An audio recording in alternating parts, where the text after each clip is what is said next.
Welcome to the ThePPod.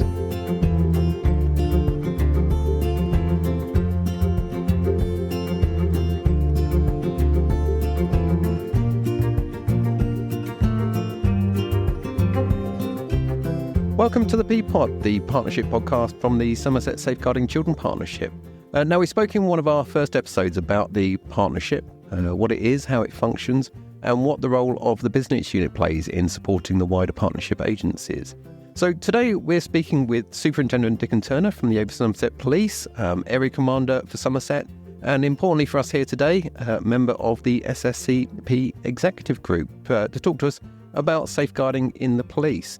Dickon, welcome, and thank you for joining us today. Hi Steve, thanks for having me along. Absolute pleasure, it's great to have you here. So in terms of the role that the police play in safeguarding children, it's obviously very wide and it covers a broad spectrum of policing responsibilities. But before we kind of really focus on that, it'll be good to find out a little bit about you if we can, and your role. So what is your role? Sure. So right now, as you said, I'm Somerset Commander. That means I'm in charge of neighbourhood policing across the county. So I have about 300 staff, PCSOs, PCs and other ranks who look after our communities, our neighbourhoods across the county from east to west, north to south.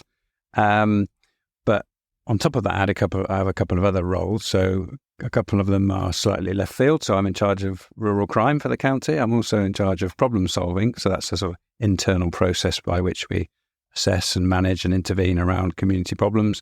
But thirdly, the reason I'm here today is one of the hats I wear is I currently chair the Somerset Safeguarding Children's Partnership. And as you said, the police play a critical role in safeguarding and child protection. We're one of the three main statutory agencies according to working together to safeguard children. So that's why I'm here today. Brilliant. Thank you. And I know you've been very involved in terms of safeguarding children in Somerset for many years, even before this role, haven't you? I know you used to sort of help participate with the training offers and things. So when I was delivering training in terms of child protection, that was actually in South Gloucestershire. So perhaps I'll just quickly run through my career in safeguarding. So I first encountered it in 2002 when I became a member of the child protection team in Bristol and working out of Lockleys. It was strange. I joined on a 2-week sort of attachment just to see what it was like. That turned into a year. I became a detective. And more or less since then, I've been in a safeguarding role of one kind or another ever since, really. Detective sergeant, detective inspector, as a chief inspector, which was my last role, that was covering the whole of Avon and Somerset in terms of managing risk from some of our offenders in our community. So risk, I very much see as the flip side of the same coin as safeguarding. So the police, one of their core roles is protecting the public. Public protection was part of my role in that sphere, as it is now, really. So, in many ways, at different levels, I've had my finger in a safeguarding pie. Have you always been within the police, or have you had sort of previous backgrounds? No, I was a very young-looking, fresh out of university recruit in 1993. I didn't know much about the world, really, if I'm honest. But joined the police in Reading. Put my uniform on, funny shaped hat, walked and drove around the streets of Reading, and then, you learn the ropes from there. My career thus far has very much been in the police, As I mentioned during the introduction to this episode, obviously you represent the police as one of the statutory safeguarding partners, as you mentioned, alongside our colleagues in the local authority and health as part of that executive group. And like you mentioned, you're chair of the executive group at this point in time. So in terms of the executive group and your role within it, what does that really kind of entail? What does that look like, and sort of what role do the police play within that? Yeah, sure. So it's important that the police are represented at every level of safeguarding. So from the PCSOs who know their community through to the child protection specialist detectives, which I was once. We still obviously have those, and specialist teams investigating child abuse in its many forms across the county and Avon and Somerset more widely. And then there are more specialist departments that look at sexual exploitation or online grooming, child abuse imagery on the internet and that sort of thing, as well as the offender management department I talked about earlier. And at a more senior level, that strategic partnership influence is also important. So I guess to distill it into a sentence or two, it's about working in partnership with the other agencies to make Somerset as safe a place as possible for children and young people that live here, go to school here, perhaps work here and visit here. So the strategic role is ensuring that the subgroups of the partnership are effective, that my agency attends and contributes to those, both in terms of data, knowledge and expertise.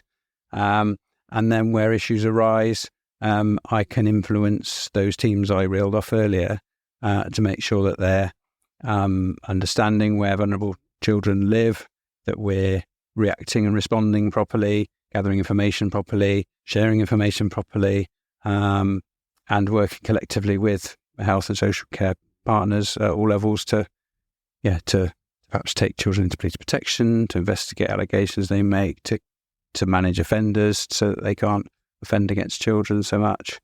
Yeah, it's quite a long list, I suppose, but in terms of chairing the partnership executive, it's just making sure everyone comes together, that lessons are learned from mistakes either made elsewhere in the country or more locally, that there's a training delivery, that there's a plan and a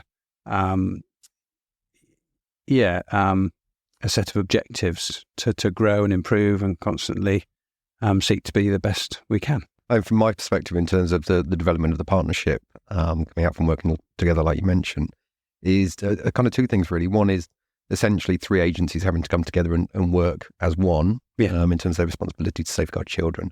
But also, I think one of the real benefits of it is, like you mentioned, seeing it right from the executive side, from the strategic level, right the way down throughout all partner agencies, and that ability to feed that information, feed those changes in both directions, which I know is something that very much happens in Somerset, and the executive listen to that. Completely. I think the strength of any partnership, including Somerset's, is that we come at it from a different angle. So I wear a policey hat, which tends to perhaps be a bit more, maybe slightly cynical, suspicious. We think about criminal evidence, we think about offending, we think about risk, we think about our communities. Social workers, in my experience, they're very much around keeping families together. That's where children thrive best. It's about assessing the family and the child holistically around their environment and so on.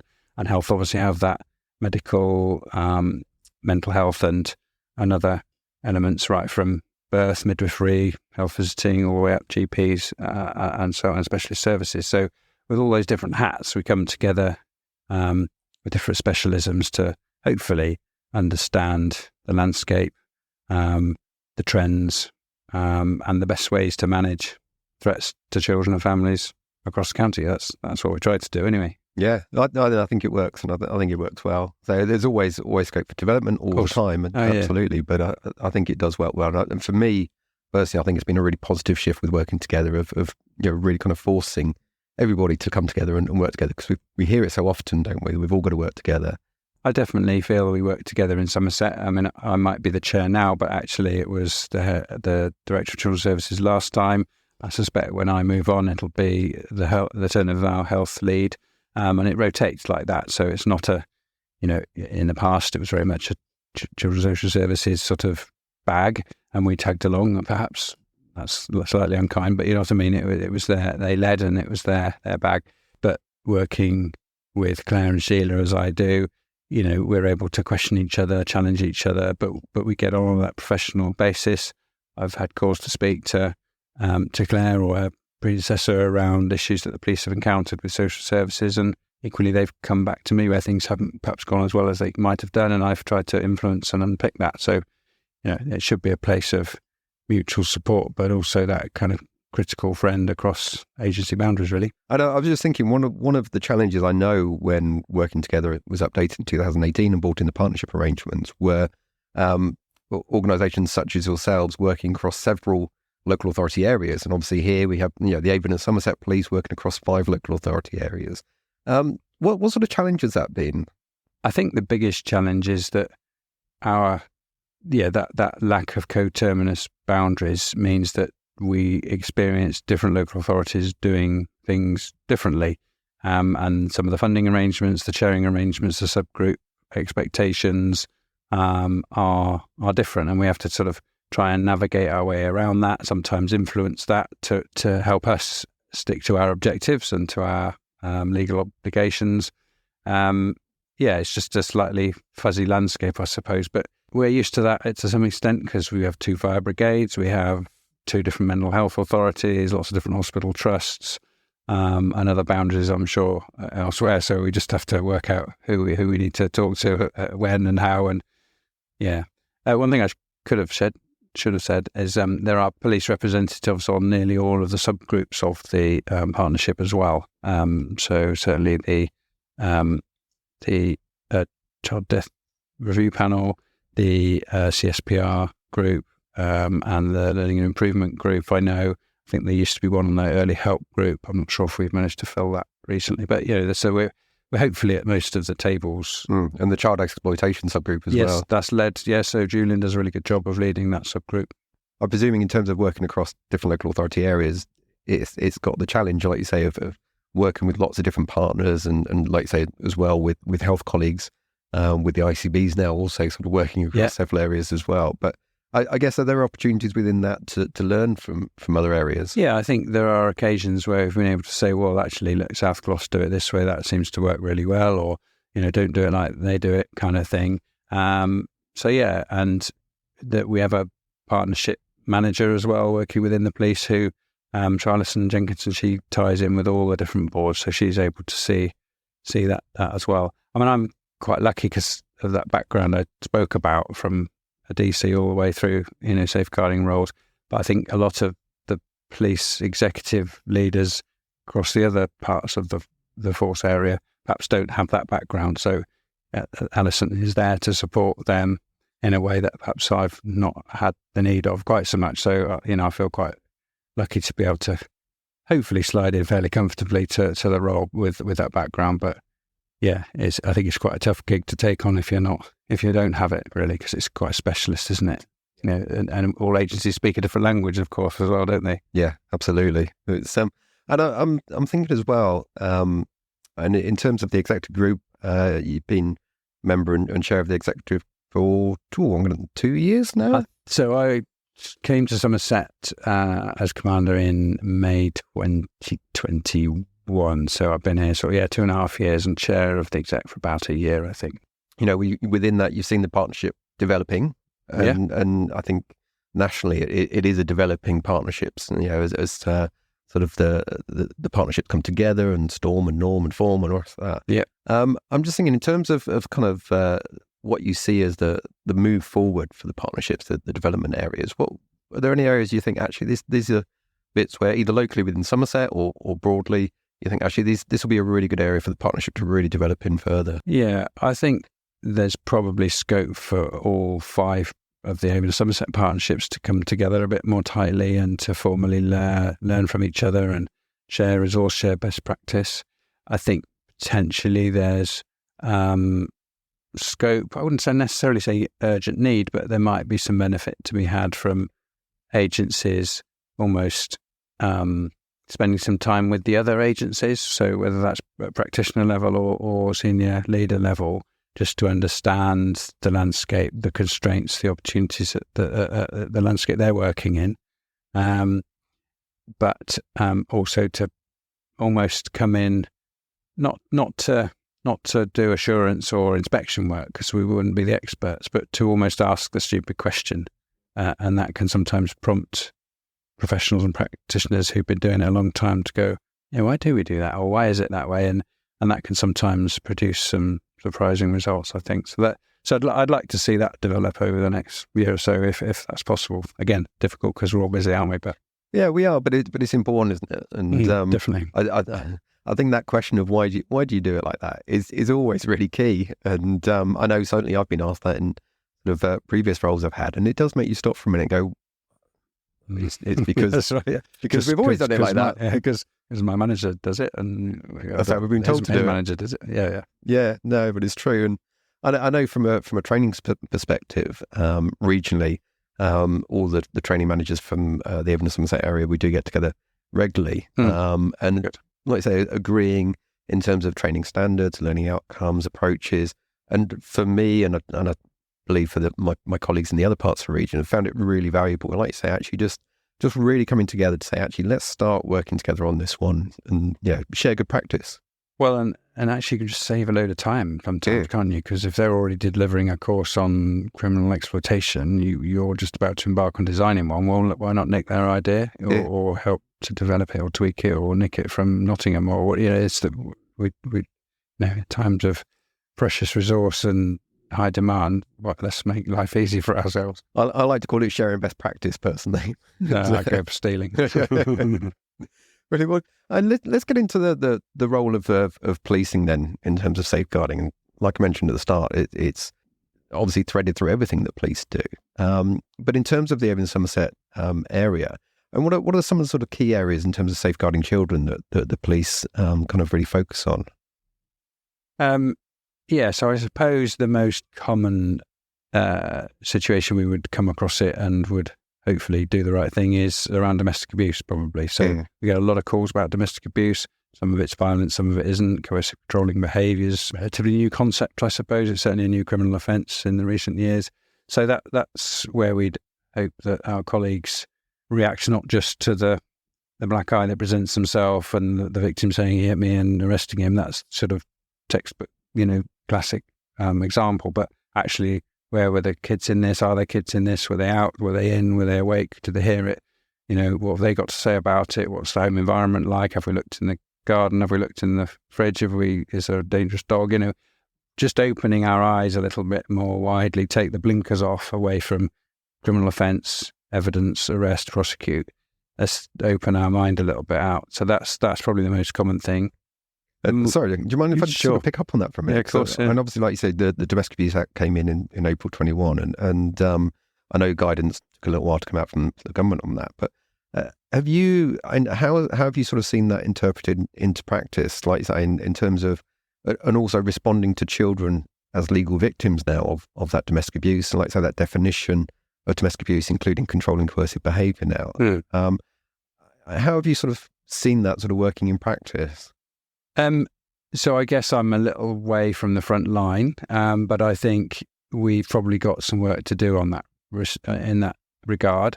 So we've recently rolled out something called Domestic DA Matters or Domestic Abuse Matters training. So virtually all frontline officers will have had that now. That included coercive control and behaviour. That included consideration around the children. I think we're gradually getting better at recording the existence of children, their names, their dates of birth, where they go to school, perhaps a GP, that sort of thing, and considering how an incident may have affected them. So we use a form called BRAG, blue, red, amber, green, a kind of way of just describing level of vulnerability and risk, which our like our safeguarding unit then get to sort of assess and consider risk around, and then that informs their decision around sharing with social services and schools. So that's getting better.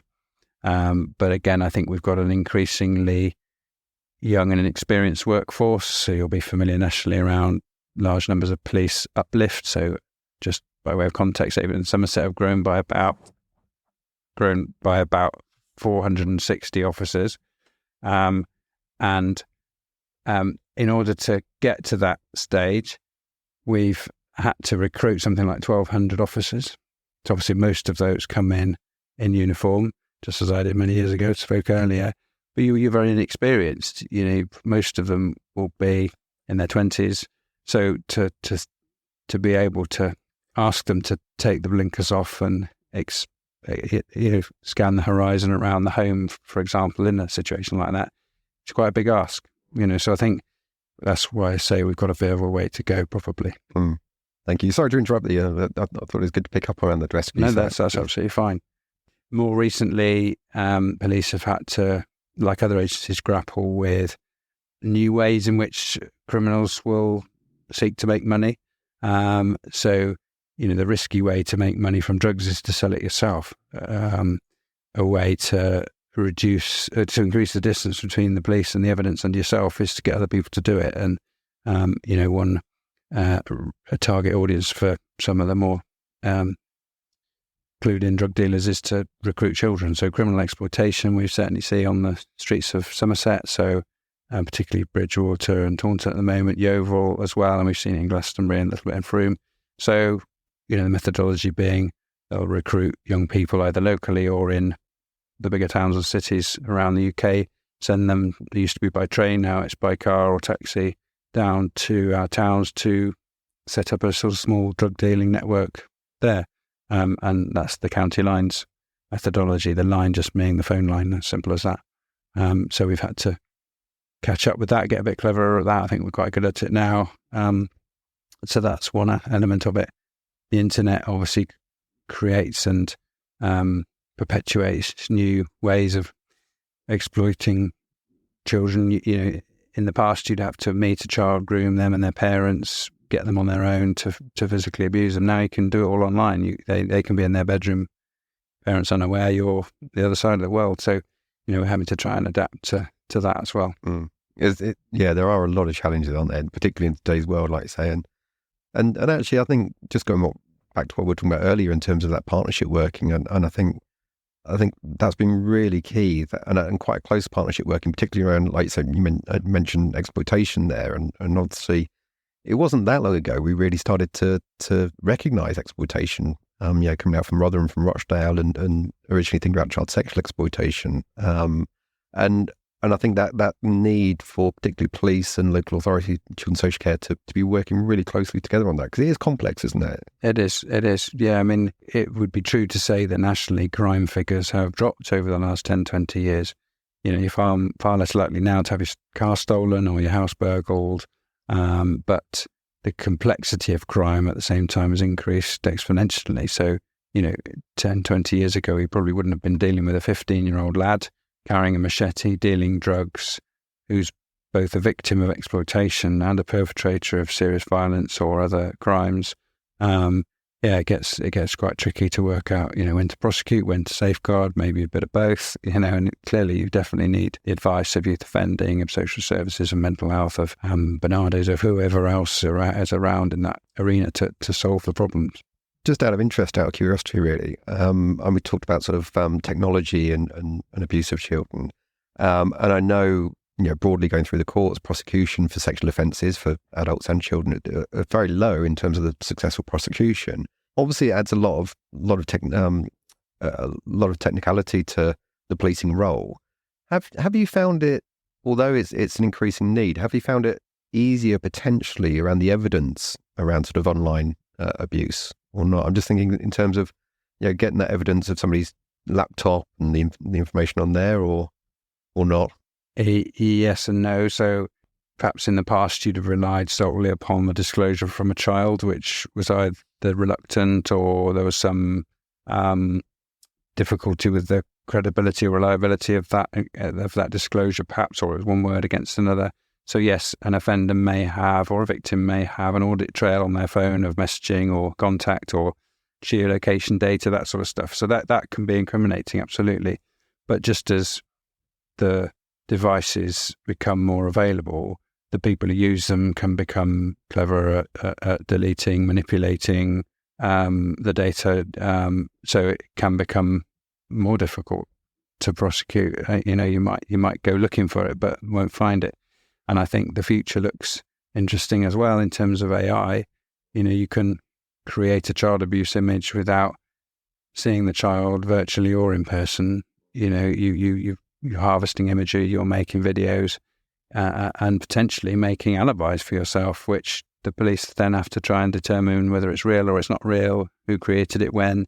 That becomes quite tricky. So I think the future looks a bit scary potentially, but it equally presents opportunities for us to become more efficient by using AI to sift and sort, evidence or material or I have two young daughters, and the future does scare me a little bit. That out of you. It does, and I think also just in terms of legislation, I think that it's going to need a lot of catching up with this, because I was reading, I think at the start of this week, about there were some girls in one part of the country where suddenly there were indecent images of I think 10, 11-year-olds going around, which actually they'd used the face of the child, but it was somebody else's body, and even more so than that, I think moving forward is potentially just completely generating images that aren't of real people but are very, very realistic, and I think that's going to be a real challenge going forward in the future. So I know we've obviously talked about sort of criminal investigation and prosecution and the detective side of things. I know that as well that the police do a lot in terms of working with families and supporting families, particularly from the community side of things that you mentioned at the start there. Do you want to talk about that a little? Yeah, so my PCSOs and our neighbourhood policing teams very often have a good local relationship with local youth workers, charities, social workers, teachers and other safeguarding leads in schools. So they have a fairly good understanding of the more vulnerable or problematic children from a sort of missing from school, missing from home, non-attendance, exclusion behaviour, antisocial behaviour, those sorts of issues. And I think they've got a generally fairly good picture of which families are involved, the siblings of the older ones who are a problem. And I know we're heavily involved in the Somerset 1 teams, which you'll be familiar with. So we're regularly sharing information in that respect. So yeah, I think, again, that's something I think we'll see grow and improve in policing and other agencies in the near future around early intervention and preventative work. I think historically and understandably, 8 hard-pressed agencies with limited time and money, they're focusing on fighting the fires. So the most risky, the statutory cases, we've got to take that child away. We've got to go to court for that. We've got to prevent that. That's really tricky. But I think with the data we are beginning to share en masse, I think there's a great deal of scope to predict which families, which children are likely to become problematic in the near future and work on them at an earlier stage. So, whether that's family intervention, whether that's youth work, whether that's mental health support at an earlier stage, community involvement with the policing, whatever it might look like, it's got to be better than waiting until they're on a child protection plan or waiting until they're arrested for something serious, I think. So that's what I'd like to see. But yeah, a lot of it depends on funding, of course. So. Yeah, I have to say that, and I've worked with many community policing over the years, and I have to say that the knowledge they have of their local community sometimes is second to none. It's incredible, really. And like I say, the knowledge they have of families and their situations, and I actually have to say more often not that real understanding towards that, and the empathy towards that, and that real, like you mentioned, the 1 teams. I know police have been very heavily involved previously in Team Around the Schools, for example, really kind of linking in with those local communities of services as well as families, and that drive they have sometimes for some of the families that they know to make sure that the right support is put in place, which is great. I think a credit to the force. Yeah, and I can think of a few local projects that PCSOs have led in the setting up of, and there was something called the Bird Box project in Minehead, where there was a bit of a downhill area around a recreational area, and this PCSO got families together, and they had a local volunteer and some bird boxes. They had a bit of a day where they all got together and painted bird boxes, but that was linked in with some other sort of support charity work, and it's brought the community together in a way that might not have been achieved otherwise. I think sometimes the sort of formal engagement of statutory agencies can scare people away. But if it's a bit less formal and it's not seen as, it doesn't have a police or social work or, health visitor label, say, people are less suspicious of it, more likely to get involved. Maybe you feed them, either they come and that they learn a bit more about what agencies do, or they learn a bit more about their neighbours, and that can engender a bit of pride in the community, that sort of thing, and that can create real dividends. Difficult to measure, but it's really helpful sometimes. And just on that, I know the police have been doing lots of work over the last few years around a trauma-informed approach to working with families, and not just working with families, but working with people. And how have you kind of seen that develop? Well, for anybody that doesn't know about sort of trauma-informed approach, what is it? What does it look like? I think I'm not sure there's one size fits all definition actually, but this is about the idea that your past adverse experiences affect the way you deal with stressful situations in particular. So, as a child, if your dad was in prison or your mum suffered domestic abuse, or perhaps your parents were drug users or, had mental health difficulties, those things are traumatic to live with, within the 4 walls, or there's separation or whatever, or it can be outside the home equally as well, be it exploitation or bullying or whatever. And that can create, well, at an early age, obviously it creates difficulty in brain development, in social development, your pathways, it even affects. So as you grow up into adult life, some of your responses to stress are almost hardwired. So when a policeman turns up to ask you a question or to arrest you, perhaps you're more likely to react badly to that than someone who hasn't had those experiences, or a social worker knocks on the door to begin an assessment. Instead of inviting them in as a professional and answering their questions openly, perhaps you may more likely to kick off because you don't trust them and you've had those adverse experiences. So a trauma-informed practice or trauma-informed approaches is about hopefully equipping, training professionals to become aware of that and adjust some of their practice to take account of it. So, instead of asking kind of what's wrong with you, the question is what's happened to you. And it's that kind of turning it on its head a little bit and going, in order to get the job done that I need to get done to understand risk, vulnerability, threat, it's about getting under the skin of that a little bit rather than seeing the person as the behaviour, seeing the behaviour as a symptom of something else. Not to necessarily excuse violent or aggressive outbursts or criminal behaviour, but to just, there may be a reason rather than an excuse. So, the police are starting to roll some training out. I think we're still at the raising awareness stage rather than the formal training or formal sort of accredited practitioner stage. But we're definitely starting to talk about it. And it's good. It's starting to see that again being joined up more. I was at an event yesterday actually where a school were talking about Thrive and trauma-informed approach and how that's really sort of changed the ethos of the school. And like I say, if we can embed that more and more of that wider understanding, then I think the better. And I guess tied in with that as well as a point to where sometimes police can, in their operation, create trauma, through necessary tactics in order to protect ourselves or the wider community. For example, I don't know, there's a domestic incident. Dad says he's got a gun. You may or may not have a gun, and so the police obviously have to respond in a certain way, which might involve masked or helmeted firearms officers kicking the door off, barking dogs, scary stuff. If there's a kid in the back room, kind of thing, we create trauma. But we have to do it. But even those firearms officers can potentially adjust their approach to the incident at hand with that knowledge in hand, if that makes sense. Clearly they've still got to point guns and kick doors off, but afterwards or during that encounter, with they can start to understand the impact of their practice as well. Well, I think just wanted to kind of wrap up if we can, and also recognising that as we were talking just before recording this, you are rapidly hurtling towards your retirement from the force. So congratulations on that. But I think probably a good opportunity to sort of, if you've got any pearls of wisdom you'd like to share. And I'm just wondering if you're sort of talking to anybody now listening to this, thinking about potentially taking up a role either within the police force or within safeguarding children, and what advice would you give them? Yeah, interesting. Well, I could probably write a book, but 30 years in the police, some patrolling the streets, some in uniform, mostly in sort of CID roles.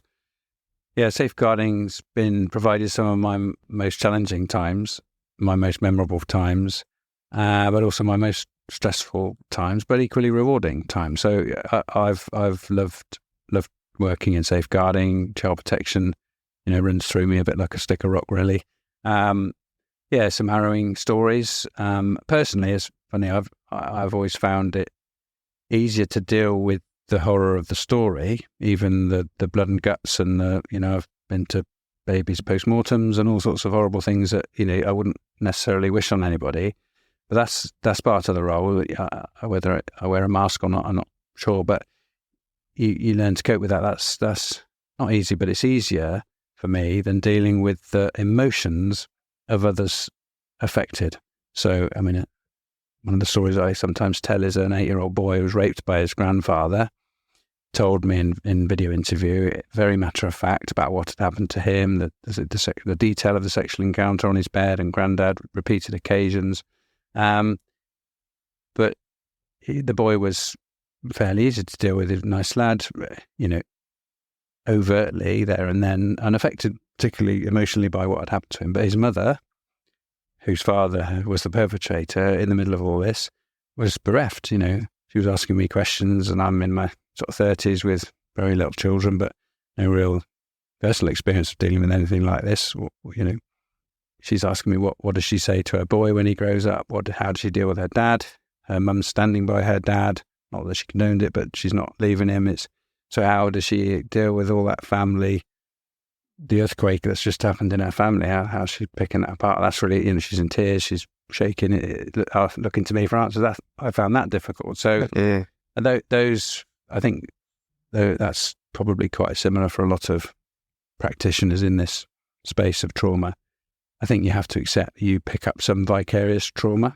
That sort of case, it sticks with you. I've seen images from the internet and offenders' phones and documents that I wish I hadn't seen. They stick with me, and some of the stories you wouldn't wish to hear. But for all of that, it's very rewarding. So I see it as a real privilege to be in this position, to be dealing with a family, a victim or an offender or both, at the worst time of their life. Like, imagine anything worse. There isn't anything's worse than learning that your loved ones are either responsible for or the victims of sexual abuse or horrendous trauma, and you're there to try and help them come to terms with it, to find the truth, to find a cause of death, to begin to patch up their life. And if you can do that professionally, you can provide those answers. What a great privilege it is to be there and to then potentially achieve justice on the end of that for the most serious crime, someone sent to prison. That's a great thing. So I'd recommend people join, do that work, keep up that work. It's extremely valuable. It's extremely rewarding, but not without its challenges, Years ago, forensic science used to trot out a phrase called "every contact leaves a trace," by which they mean there's DNA or fingerprints or a hair or something incriminating at a crime scene, and they look for those traces in order to solve the crimes. But I've also heard it used, this is in terms of murder investigations, but I think it applies to any sensitive or tricky situation where a professional is engaging with someone who's suffering. Your contact with that person leaves a trace. So every contact leaves a trace, in as much that because they're in trauma and crisis, they may well not remember what you said to them. They probably won't remember the instructions. They might not remember that you wanted to meet them tomorrow, or get a signature, or they need a document or whatever.